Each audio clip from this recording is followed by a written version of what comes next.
They're off, and a good start by Jack Milton. Optimizer on the inside, also quick out of the gate. Sky Captain now goes up to challenge for and get the lead, and it will be Sky Captain to make the early pace. And Ogio now moves up, and Ogio runs right alongside of Sky Captain under a stout hold by Florent Giroux. These two are head-to-head on the lead.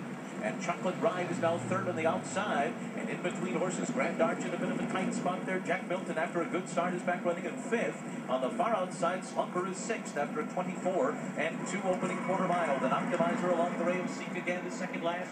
And Finnegan's Wake is way back there. He's 13 lengths off the lead as they run onto the backstretch. Sky Captain by a neck. Ogio right alongside in second. Chocolate Ride just off the leader's third. Jack Milton fourth down toward the inside. Then it's Grand Arch in fifth, 5.5 lengths off the lead. Optimizer, Slumber, Seek again going up in between those two. And it's 4 lengths back to Finnegan's Wake at the back of the field as they continue through a 47 and 4 half-mile.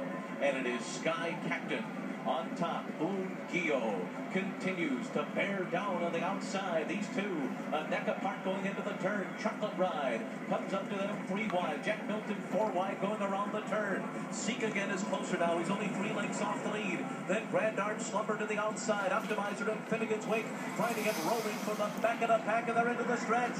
And it's Sky Captain. Jack Milton on the outside is coming on. Seek again's got running room between horses. Finnegan's Wake and Grand Arch. Sky Captain still there. Jack Milton, Seek again. Finnegan's Wake on the far outside, closing with a rush. They're coming down to the line. The 4 of them down to the finish, and it will be 3 noses on the wire.